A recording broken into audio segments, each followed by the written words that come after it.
Good afternoon and welcome. One of the great things about Berkeley Law is its commitment to excellence in teaching. I see it in the care with which our faculty appointments committee and our faculty consider teaching in making hiring decisions.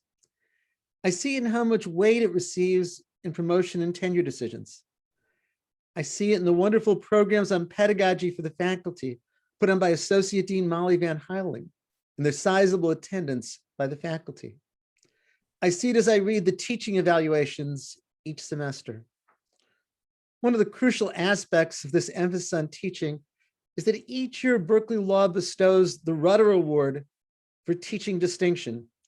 It honors a Berkeley Law professor who has demonstrated outstanding commitment to teaching.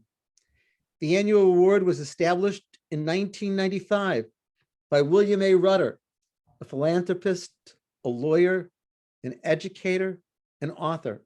He was a member of the legal profession for over 50 years. A committee each fall makes a recommendation to the dean, though the award is not given until the spring. The committee this year made a terrific choice in bestowing the Rutter Award on Bertrall Ross, Chancellor's Professor of Law here at Berkeley. Bertrall joined the Berkeley faculty in 2010. He received his undergraduate degree from the University of Colorado, master's degrees from the London School of Economics in Princeton, a JD from Yale Law School. He clerked on the Federal District Court for Judge Myron Thompson and the United States Court of Appeals for the Ninth Circuit for Judge Dorothy Nelson. He was a fellow at Columbia Law School before joining the Berkeley faculty.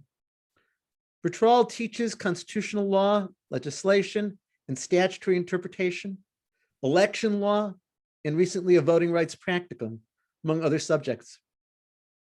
He's a truly beloved teacher. Ross's excellence as an instructor is through his personal qualities and his professional skills, his hard work in responding to student feedback. I've read his evaluations and the comments from students are glowing. Students express great appreciation for his warm, clear, and accessible style. They describe his classes amazing, the best, great. I cannot imagine a more deserving recipient of this award. We'll have 4 speakers: Candice Youngblood, who graduated from Berkeley in 2019. She's an incoming Skadden Fellow and is working in Los Angeles office. It will be working at the Los Angeles office of Earth Justice. Kimberly Plummer is a 3L. She, in her study, has focused a great deal on election law and voting rights, and it's closely worked with Professor Ross in 3 classes. And Ezekiel Wald is a Berkeley 2021 graduate who's about to graduate. Will be joining the Gibbs Law Group. After that, we'll hear from my wonderful colleague, Kathy Abrams, and then from Bertrall Ross. Thank you for joining us, and we'll start the program.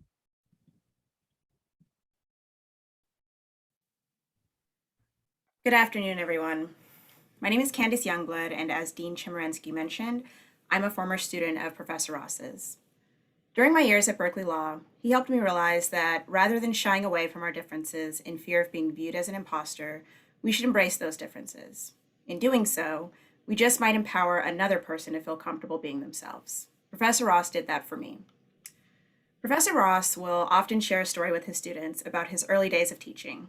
He'll tell us that he faced imposter syndrome early in his career, and as a response to that imposter syndrome, he fell into a teaching role that really wasn't his. That he dressed up formally and he taught in a traditional and formal way until he realized that it wasn't effective for either him or his students.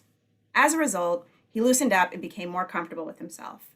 I'm incredibly grateful that I had the opportunity to learn from this later version of Professor Ross because it made a tremendous impact on my academic career. I met Professor Ross during my spring of 1L year when I secured a coveted seat in his con law class. That class had a serious wait list, and early on it became clear why.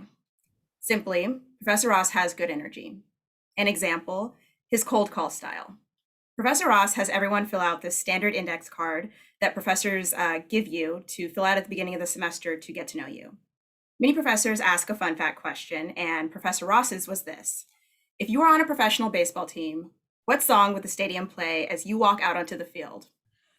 Most people, like me, wrote something off the cuff without thinking much about it. I think I wrote Eye of the Tiger. Little did I know, Professor Ross would use those index cards to indicate when students were on call in his class.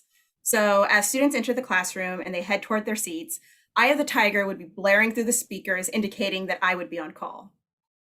This is one of the many ways that Professor Ross takes the discomfort out of learning in law school. Cold calls, usually a anxiety-producing experience for me, became more manageable. Professor Ross makes himself very available for students, and he goes over and beyond to ensure success.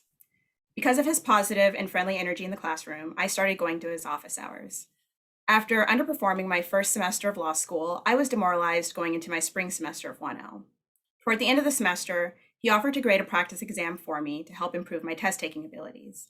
He told me he would be taking a cross-country flight in a day or so, and that if he received the exam before takeoff, he would send the exam back by time he landed. And he did in fact spend that flight giving me detailed feedback. In doing so, Professor Ross taught me how to think like a lawyer and how to organize my thoughts. And fortunately, starting that semester, I experienced an upward trend in my grades. Another thing to know about Professor Ross is that he is incredibly humble, despite being very accomplished and hardworking. I enjoyed Professor Ross's con law class so much that I took legislation and statutory interpretation with him the following fall. After I performed well that semester, I sent an email to Professor Ross thanking him for his mentorship. In response to my thank you email, he said, "Thank yourself. Your rise has been meteoric and it reflects the hard work you have been putting into classes. I am very proud of you." Despite this response, I will always give thanks to him because credit is certainly due. I will also add, Professor Ross is a tireless advocate for students of color, particularly Black students. Those efforts do not go unnoticed. During my time at Berkeley Law, he made himself available to our affinity group, LASAD. As one of few Black tenured faculty members at the law school, he championed diversity on the faculty level. And currently, Professor Ross and I work together on the Energy and Environment Program's Anti-Racism Working Group to make the program more inclusive. On a personal note, while there are many reasons why Professor Ross is an excellent mentor, I know that our similar racial and socioeconomic backgrounds made him uniquely qualified to help me navigate law school. Professor Ross was the first and only Black professor of my academic career, and I didn't realize how important that representation would be until I gained him as a mentor. Professor Ross served as one of my letter of recommendation writers and one of the main strategists behind my clerkship application process, and I was really lucky to have him on my team. Because of his familiarity with imposter syndrome and his experiences as a Black law student and later Black law clerk, he encouraged me in a way that few other professors could have. I'm grateful that he supported my application process until I eventually secured a clerkship. I like to think that Professor Ross played a significant role in helping me become the lawyer I am today. He helped me not only survive, but thrive in law school. And I can only hope that, like Professor Ross, I can empower future law students who look like me to thrive in a profession that was not made for them. Professor Ross, I'm incredibly grateful for all you have done for me, the Black law student community, Berkeley Law at large, and also apparently the country, since I hear you were recently appointed to a presidential commission. You are incredibly deserving of the Rutter Award for Teaching Distinction, and I am proud to have been a mentee during the course of your career's journey. Thank you.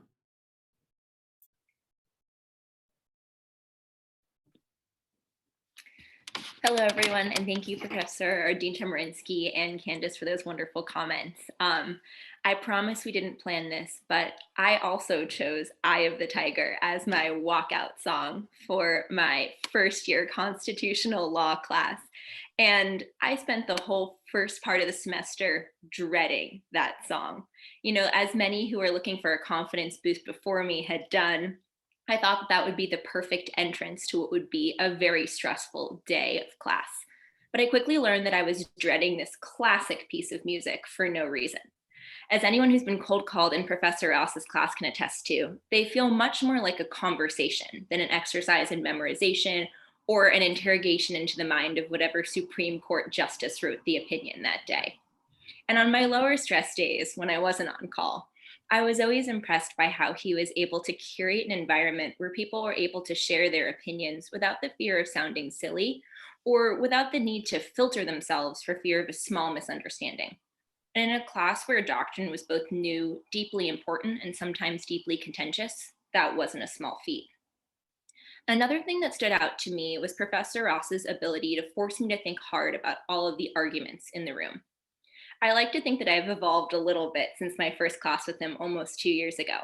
But in both election law and constitutional law, many of my classmates and I came in with strong convictions, even if we didn't have all the arguments to back them up. Professor Ross was a master at validating my passion and pointing out the merits of arguments that I might have dismissed as unworthy of my time and energy at the same time. Also, not a small feat. Looking back, I can't think of a better way for a professor to have pushed me to be more thoughtful and prepared to enter the real world, where the strength of my conviction and being really, really excited about a topic wouldn't be enough to win me an argument and convert others to my side. But as much as I appreciate these pedagogical tactics, what I appreciate most of all was how kind and giving Professor Ross was with his time. Like many 1Ls who came before me, I was worried about accidentally exposing how little I really knew about how the world worked. And sometimes, as a result, I was shy to engage with my professors in conversations about politics, world events, and things of the like. But Professor Ross, in his real office years ago and his virtual office today, has gone out of his way to treat me like a peer and give me his full time and attention, even when my questions were completely unrelated to the topic I was learning from him at the moment. As Candice just highlighted, Professor Ross is an advocate. He's an advocate for his students, and I can't underscore enough how much that impacted my Confidence 1L and how effortlessly he made me feel like I was a real part of the legal community. It's mentors and professors like Professor Ross that have made Berkeley such a rewarding personal and academic experience for me, and I can't thank him enough. And I can't think of anyone who's more deserving of the Rutter Award.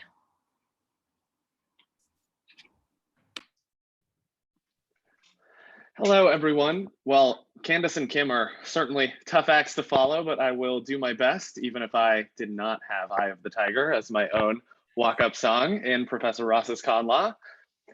When you finish your first year of law school, everyone warns you, don't sign up for too much. There are so many things that look interesting, challenging, worthwhile, and inevitably, we all end up taking on too many things and feeling like we are incredibly, unsustainably busy.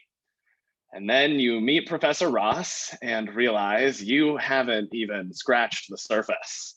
Yet, despite the laundry list of incredible and important projects that occupy Professor Ross's every spare moment, as we have repeatedly heard today, he somehow finds the time to be a deeply committed and compassionate mentor to his students.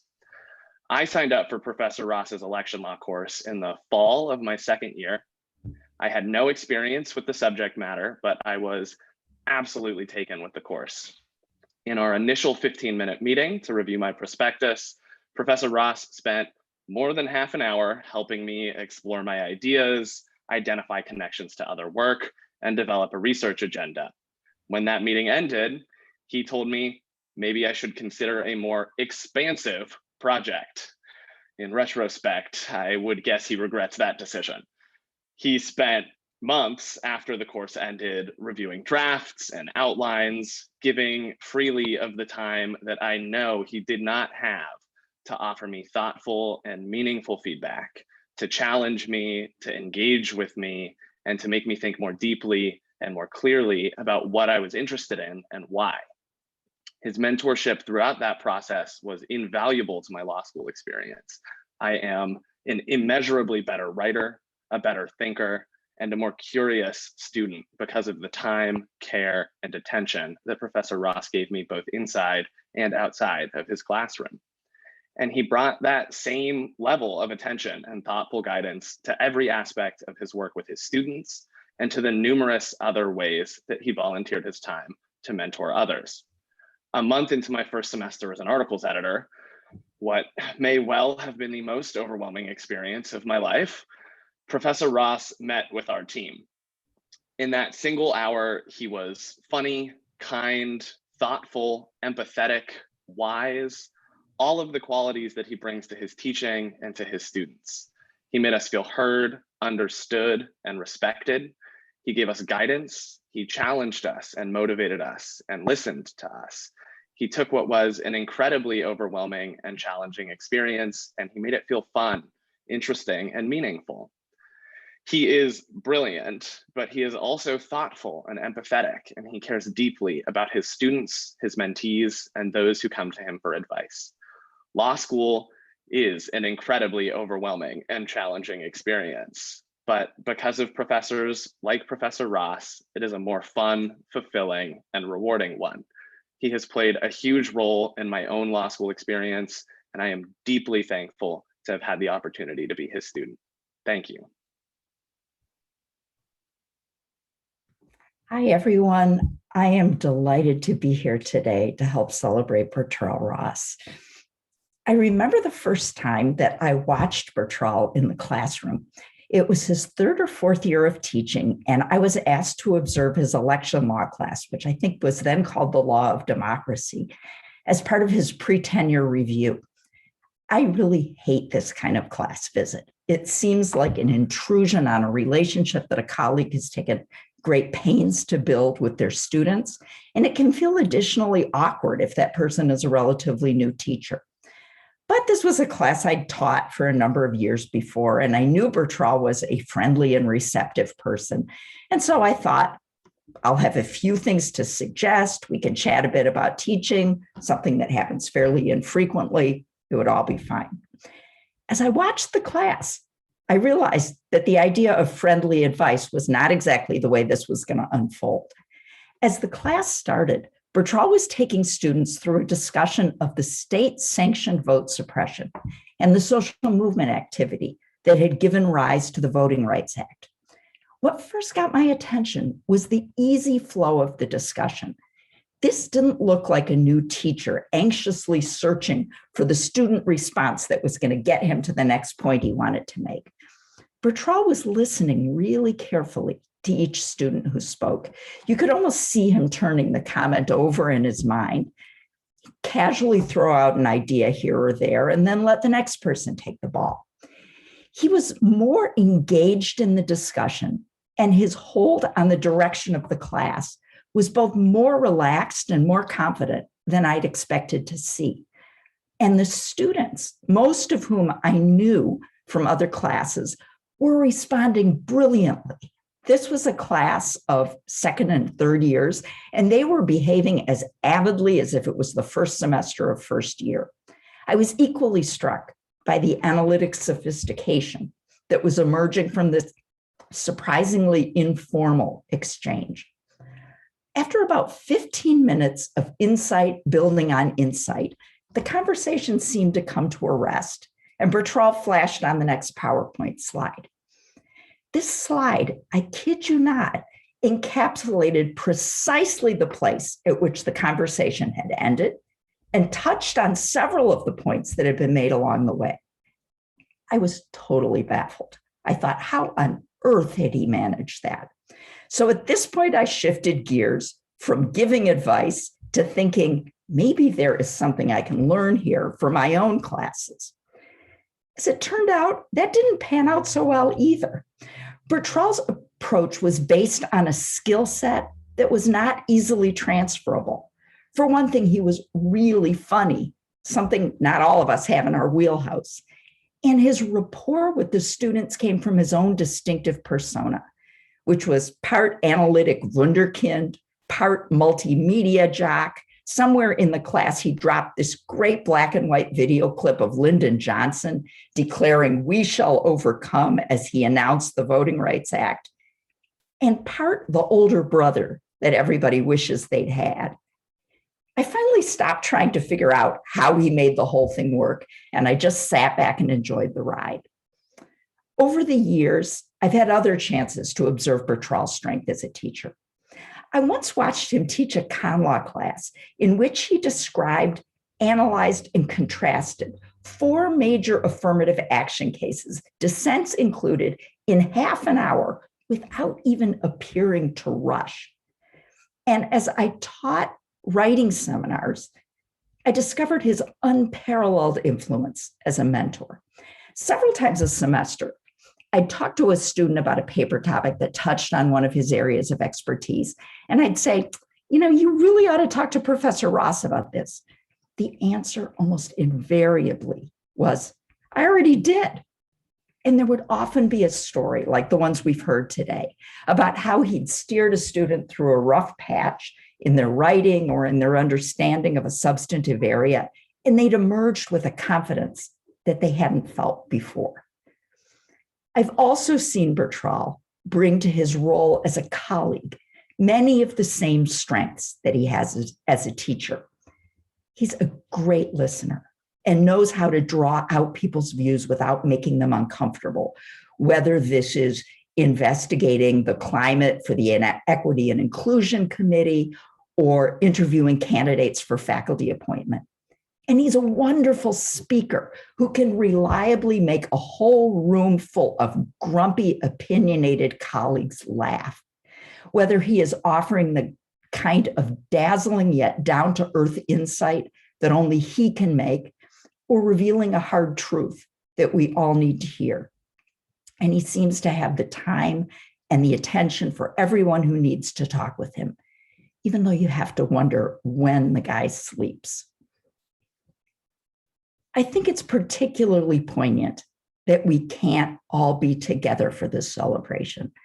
And I see now that we're up to 74 people in the Warren Room with the sun coming through the window and the room packed to the rafters and all of us enjoying each other's company. But let's try to channel a little of that collective energy and send it Bertrall's way, because that is the kind of celebration that his amazing support of Berkeley Law students and of Berkeley Law deserves. Thank you.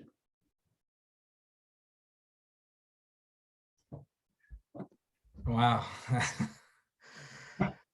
I don't really know what to say. I think everything that has been told to you about my teaching will probably seem very faulty after you hear me talk right now, given that I feel a bit speechless. And I guess I'll start by thanking Candice, Zeke, Kim, Kathy for those comments about me, which I think are highly undeserved, but I am appreciative nonetheless.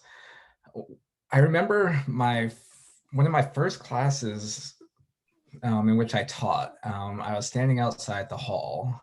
It was that long hall with those big classrooms, and I think I was over on the side that has room 100. I forget what order they go in since we haven't been in the building for so long. And Kathy was coming out of her class and walked by me, and she said I looked so calm and composed. Little did she know the amount of butterflies that were running through my stomach at the time and the fear that I had with respect to entering my first classroom that day. And when I entered the classroom, that fear did not subside at all. Didn't know what I was doing there. Who was I to be in front of this classroom teaching these students? I come from, a working class, low income background, first in my family to graduate from college. What am I doing as a law school professor? It was just unthinkable when I was growing up that I would be in front of the classroom, let alone teaching folks. And for a while, I just didn't feel like I did belong. And I wondered if this was, the path for me. I felt I didn't really have much to give to students. What do I know that they don't know? Who am I to be up here in front of them?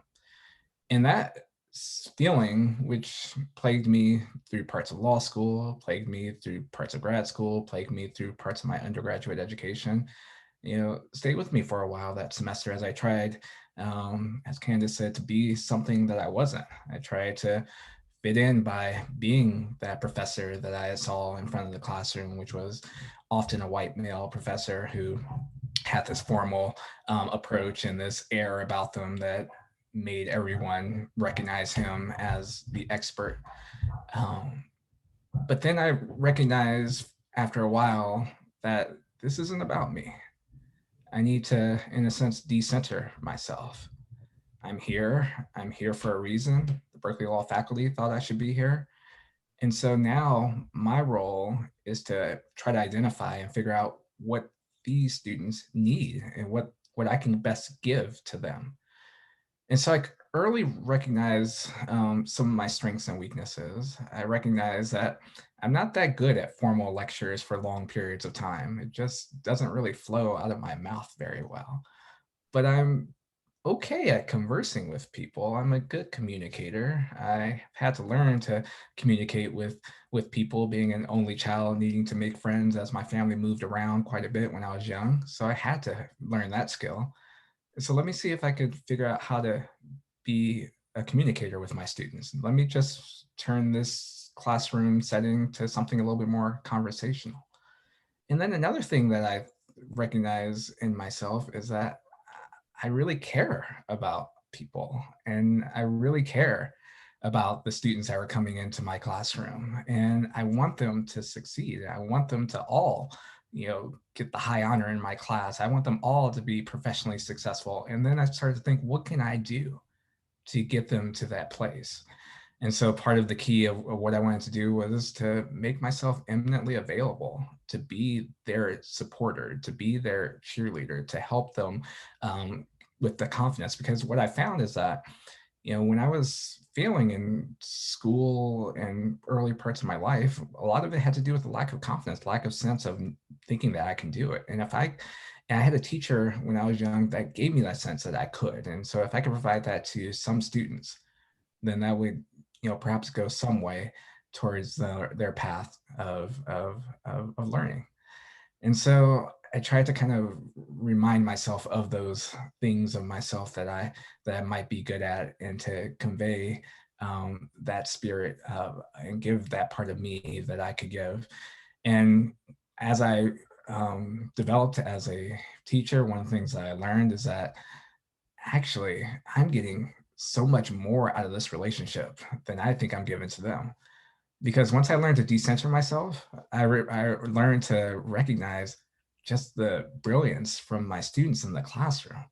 Those conversations were conversations in which I learned a ton, in which I still think about comments that were made in the classroom, papers that were written that really just helped me think about an issue in a new way, that I draw upon in my own research to as I explore new issues, that I bring back into classrooms, comments that were made from prior classes into new classes. And all of those aspects of the learning process from which I derive from students have been so extraordinarily rewarding. So I'm extremely grateful to all of you, Candice, Zeke, and Kim. You represent the hundreds, maybe thousands of students that I've taught over my 10 years of teaching. I'm grateful to all of you for everything that you have given to me as a teacher, as someone who's a student still learning. I appreciate it so much. And I appreciate your kindness and generosity and your forgiveness. And you're willing to be forgiving of my faults, because I have many faults. I have many stumbles in the classroom, but I never worried too much after those first few years, because I just felt that sense of forgiveness, and I appreciate that. And to Kathy, my colleague who came in that day in my law democracy class, it was easy to teach in front of you, because you make it easy for everyone to be your colleague. You're just so generous with your advice. You're so generous and supportive and a cheerleader for us all. And I very much appreciate you being a cheerleader for me. And so I thank you for that. That time you spent in my class, and the times that many times we spent afterwards, just talking about classes and scholarship and everything else. And finally, thank you to our dean, Erwin. We've been through a few deans in my 10 years here, and I just very much appreciate what you have given to this institution. You remind me very much of Chris Etley as that kind of transformative figure for this institution that's helping it grow into a new place. And the support that you've given me as a teacher and scholar and institutional citizen is immeasurable and much appreciated. So I thank you all. I don't know if I'm deserving of this Rutter Award, but I appreciate it nonetheless. And I hope to be able to see you all soon in person to break bread, have coffee, talk about life. Thank you. Bertrall, you are so very deserving of this award. Candice, Kim, Zeke, Kathy, thank you for that. Just those wonderful words, but those perfect words on this occasion. As I was listening to all of you and then listening to Bertrall, I was thinking about what are the characteristics of an outstanding teacher? It has to be somebody who really cares about teaching and students. And we've heard today from all who spoke is how much Bertrall does that. It has to be somebody who's a good communicator. You heard from today that Bertrall is a superb communicator. It has to be somebody who's available to the students. A lot of learning goes on outside of class. And Bertrall is exemplary how available to students. But there's also something intangible. To really be a great teacher like Bertrall, you need to be like him, a really wonderful person. Because I think who the person is comes through to the students every day. And Bertrall, I think that the testimonials you heard today, the testimonials I read every semester when I look at the evaluations, reflect what a truly wonderful person you are. Now, we can spend a long time talking about you as a scholar and as an institutional citizen, and you're as outstanding in those as you are as a teacher. But for today, we gathered to give you the Rutter Award for outstanding teaching. And congratulations. As I say, I cannot imagine anybody more deserving of this. My thanks to all of you for coming today. My thanks to all who spoke. And Bertrall, again, congratulations. Thank you so much, Erwin. And thank you to all those who I haven't had a chance to respond to in the comments. Thank you.